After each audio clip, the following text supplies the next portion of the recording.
Oi, tudo bem com vocês? E aí, como estão? Eu sou a professora Joyce, nós já nos vimos em outras aulas e hoje nós vamos ter mais uma videoaula de língua portuguesa. Nós vamos falar sobre procedimentos de leitura. O que é importante fazer quando nós estamos lendo para compreender bem um texto? Vocês já pararam para pensar quais estratégias vocês usam para entender um texto? É sobre isso então que nós vamos falar, tá? Para começar, então, nós temos aqui uma obra de arte, né? Nós temos um quadro de uma garota lendo. Observem, olha como ela está atenta, compenetrada na leitura. Será que isso não é importante? Ficar atento, prestar atenção, ficar concentrado? Com certeza, é muito importante. E quais estratégias, então, nós devemos usar ao ler um texto? Bem, então essas são as estratégias, procedimentos de leitura mais básicos, tá? Então, primeira coisa, avançar e recuar durante a leitura.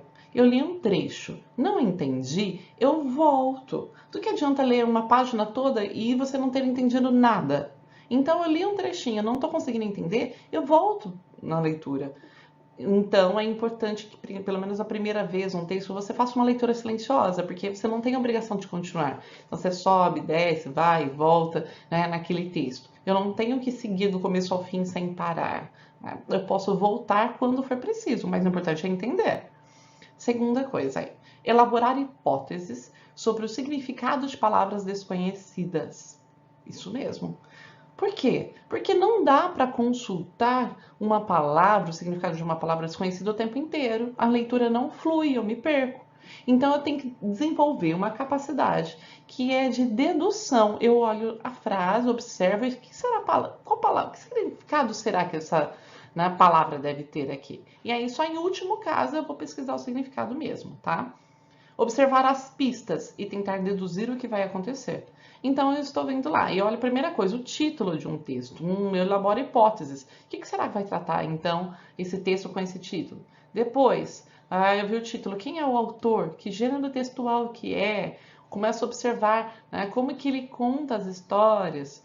E aí, assim como a gente assiste um filme, vê uma novela e fala, eu acho que quem matou foi fulano, eu acho que esse personagem aqui tá mentindo, e começa a elaborar hipóteses pelas pistas, às vezes seja um olhar, seja alguma coisa num filme, aqui, às vezes a escolha de algumas palavras, algumas frases, faz insinuações do texto, e eu tenho que captar essas insinuações, justamente porque isso é também ler o que está nas entrelinhas, o que não foi dito, o que é implícito, tá? Uma boa parte das informações não são ditas num texto. Eu pego, por exemplo, uma tirinha, uma piada, elas usam muito informações implícitas. E para entender, eu tenho que aí fazer a leitura daquilo que não foi dito.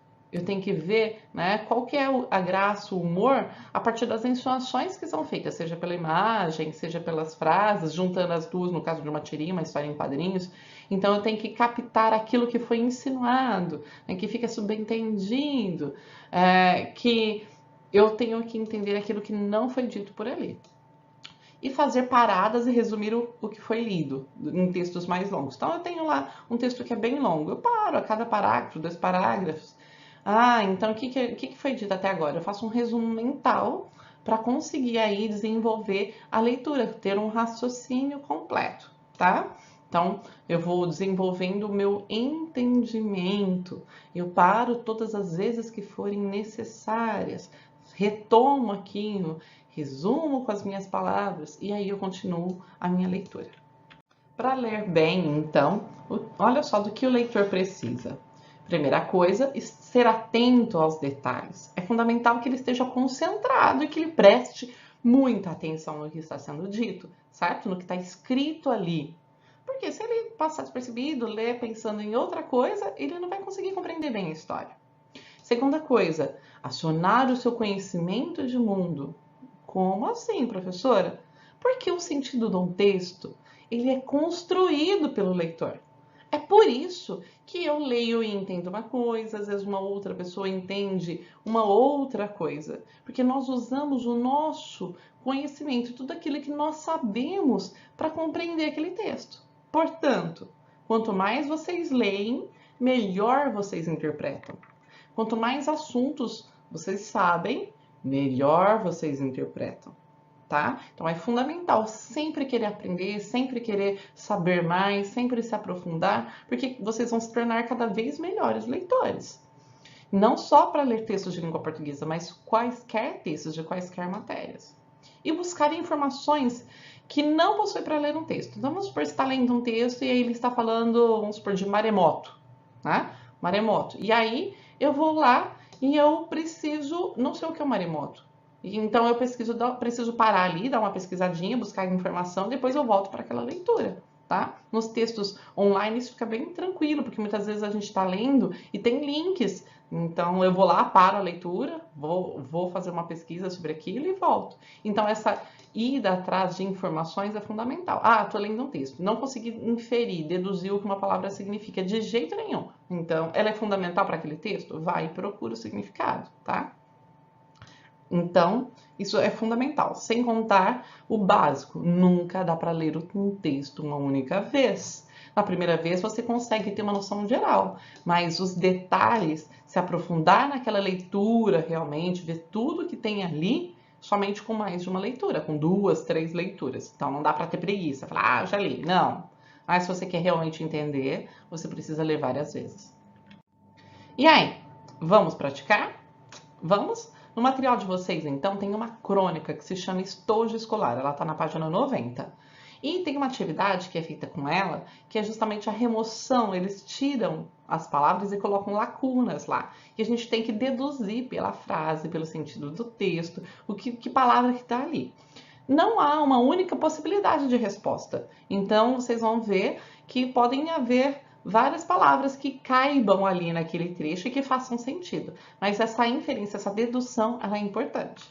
O autor é o Carlos Heitor Coni e eu espero que vocês me ajudem, tá? Vocês me ajudam? Vamos fazer juntos e enquanto a gente vai fazendo, vocês podem fazer aí também no material de vocês, tá bom? Então, a primeira coisa, estojo escolar. Estojo escolar vai falar sobre algum estojo, tem que ter estojo aí na história. Segunda coisa, uma crônica. O que é crônica? Crônica é um texto, né, que fala de algum aspecto do nosso dia a dia, de acontecimentos do nosso cotidiano.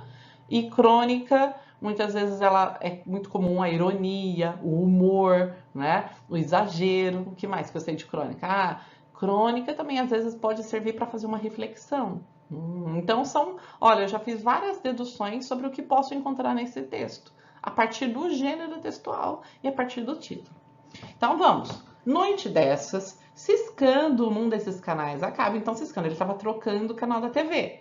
Vi uns oferecendo alguma coisa eletrônicas, vi se está oferecendo algumas coisas eletrônicas, vi uns caras, uns homens, né? Aí, caras oferecendo coisas eletrônicas, maravilhas eletrônicas, certo? Então, podem ser várias palavras que se encaixam aí. Bastava telefonar e eu receberia um notebook capaz de me ajudar a fabricar um navio. Um notebook capaz de ajudar a fabricar um navio. Olha o exagero, né? Uma coisa nuclear, uma estação espacial. Então, são uma bomba nuclear, uma usina nuclear, né? Alguma coisa nesse sentido. Olha, uma usina. Minhas necessidades são mais básicas, mais simples. Será que ele precisava aprender com um notebook, né? Ou fazer uma estação espacial? É claro que ele estava exagerando muito, né? Então ele fala que as necessidades dele, ele não precisa de tudo isso. Ele é um escritor, então as necessidades dele são mais modestas, mais básicas, mais simples, né? Tenho um PC, um computador, né? Ele precisa de um adjetivo, ó, contemporâneo das cavernas da informática, né? Tenho um computador, como que é? Se é das cavernas da informática, ou seja, quase um computador pré-histórico, né? É um computador antigo. Aí tá no texto original, ele coloca um computador mastodôntico, olha que exagero. E um notebook da mesma época que começa a me deixar na mão. Então ele tinha um notebook portátil e um computador, né? Que era muito velho. Como pretendo viajar esses dias, habilitei-me a aquilo que os caras com o top dos tops em matéria de computador. Então ele resolveu fazer o quê? Esses canais de venda, sabe? Que você fica vendo às vezes que às vezes passa na TV. Então, se ele era um canal de venda, ele foi fazer o quê? Ele precisava de um computador, então ele habilitou-se a comprar aquilo que os caras anunciavam, vendiam como top do top em matéria de computador portátil, tá? Então, ele comprou aquilo que estava sendo vendido. No sábado, recebi um embrulho, aí precisava de um adjetivo, que necessitava de um manual de instruções para ser aberto. Um embrulho que você precisa de um manual de instrução, novamente, muito exagero, né? Então, esse embrulho é simples. Ao contrário, ele era extremamente complicado. Depois de 1000 operações, né, para minhas limitações, então como que essas operações elas eram? Operações difíceis, sofisticadas, né? Retirei das entranhas do isopor, ou seja, de dentro do isopor, né? O novo notebook, o artigo que ele comprou, e coloquei-o em cima da mesa. De repente, como vem acontecendo nos últimos tempos, houve um corte na memória. Tinha 5 anos e ia para o jardim da infância. E vi, diante de mim, o meu primeiro estojo escolar. Então, você nota que a narração é toda em primeira pessoa, né? E vi diante de mim o meu primeiro, né? E recebi um embrulho. Então, é uma narração em que eu tenho o narrador em primeira pessoa. Além disso, eu tenho aqui falava quando ele era adulto, recebeu o notebook e aí ele volta, tem um corte. Isso aqui se chama flashback, quando a história volta, né? Não segue o tempo cronológico do relógio. E aí ele vai para quando ele tinha 5 anos e viu o primeiro estojo escolar. O tal famoso estojo, então, olha, estojo escolar, tá? É aqui, então, o título do texto. Agora ele vai falar do estojo quando ele era criança. Então, era uma comprida, invernizada, com uma... Então, como que eram os estojos antigamente? Aqueles estojos de madeira, eles eram uma caixinha comprida, envernizada, com uma que corria nas bordas do corpo principal. Então, você tinha uma caixinha e o que é que vai em cima, que corre para abrir e fechar? É uma tampa, né? Que corria nas bordas. Dentro, arrumados em divisões, havia lápis, o quê? Como que são os lápis? Lá dentro da caixinha tem lápis coloridos, né? Um apontador, uma lapiseira cromada, uma de 20 centímetros. O que é que tem 20 centímetros, gente? É uma régua, né? E uma borracha para... O que a borracha faz? Um verbo para apagar os meus erros. Certo? Viram como está simples? Da caixinha vinha um cheiro gostoso.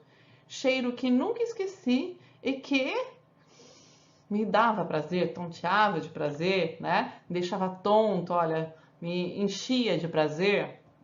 Aí eu posso colocar várias palavras. Fechei o que ele estava cheirando? Aquela caixinha era o estojo, para proteger aquele cheiro, que ele ficasse ali para sempre, né?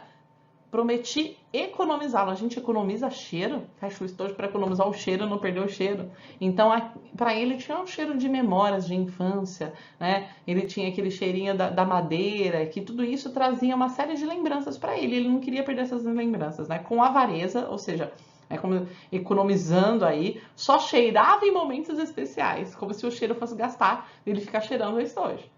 Na tampa que protegia o estojo, havia estampado, então tava lá um ramo de rosas vermelhas do fundo creme, então que se sobressaíam, que se destacavam do fundo creme. Amei aquele ramalhete, olhava aquelas rosas e achava que nada no mundo podia ser mais bonito, mais encantador, mais fascinante, né? Certo? Então ele adorava tanto o cheiro quanto a aparência, né? E aí o notebook que agora abro é negro. Então agora ele volta para a história. Então ele fez um flashback, ele voltou, e agora ele vai voltar para o momento presente. O notebook, então, ele é negro, não tem nenhuma rosa na tampa, que é onde tinha lá no estojo. Em matéria de cheiro, vocês acham que o notebook cheira bem? Não, né? Cheira o quê? Equipamento eletrônico. Então ele é horrível, abominável. Cheira a telefone celular, cabine de avião, ao aparelho de ultrassonografia que outro dia uma moça veio ver como sou por dentro. Então ele precisou fazer um exame há pouco tempo. E o notebook cheira como qualquer outro equipamento eletrônico. Não tem alma, não tem cheiro, é isso. Assim como ele usava. Por que ele compara o notebook com um estojo? Porque ele é escritor, então ele usa o notebook para escrever. Antigamente ele usava o que estava dentro do estojo para escrever, tá? E aí ele conclui na última frase: piorei de estojo e de vida. Então ele acha, piorou de vida, porque ele precisou fazer exames, né? Ele está com problema de saúde, e piorou de estojo, porque ele tem muito mais memórias afetivas com aquele estojo antigo do que o agora, certo? Então vamos repassar aí um pouquinho os elementos da narrativa, tá? Então o que nós vimos? Olha, que o enredo é diferente da história. Eu tenho uma sequência de acontecimentos aí que são organizados pelo autor. Para quê? Para que gere um clímax, né? Uma expectativa, e eu tenho um encerramento na história. O foco narrativo, qual é? Ele é, então, narrador é diferente do autor. Nós vimos aqui nesse texto que ele é em primeira pessoa, que é o narrador personagem. Mas eu posso ter também em terceira pessoa, em que eu posso ter um observador que só observa, só conta o que está acontecendo, ou onisciente, que sabe de tudo, tá? Que tem uma visão ilimitada. O meu tempo, ele pode, que é a ordenação temporal, pode ser linear, ou como nessa história que nós vimos agora, que é não linear, porque teve um flashback. Às vezes pode ter corte, conta agora e vai contar 5 anos depois, né? Ou voltar no tempo. Os personagens, como são, certo? A apresentação deles. Então pode ter uma descrição direta, que vai falar das características físicas ou psicológicas, que não é esse caso. Em momento nenhum o narrador se descreveu, mas sabemos as características dele, que ele é exagerado, que ele é saudosista, tem saudade do passado, que ele não aprecia tanto as evoluções, não tem tanto contato com a tecnologia, pelo que ele conta e não porque ele se descreve, tá? Então é indireta por meio das ações e falas. E aí, retomando, os procedimentos de leitura são fundamentais. Quais? Avançar e recuar na história, elaborar hipóteses, observar pistas, interpretar o que foi subentendido, fazer pausas. É muito importante que eu tenha atenção, que eu use o meu conhecimento de mundo, que eu vá atrás das informações. E nós fizemos um exemplo prático, né? Nós lemos aí a crônica, o estojo escolar, e preenchemos as lacunas que faltavam, certo? Espero que vocês tenham gostado e façam aí os exercícios propostos na apostila. A gente se vê então. Beijo, até uma próxima aula.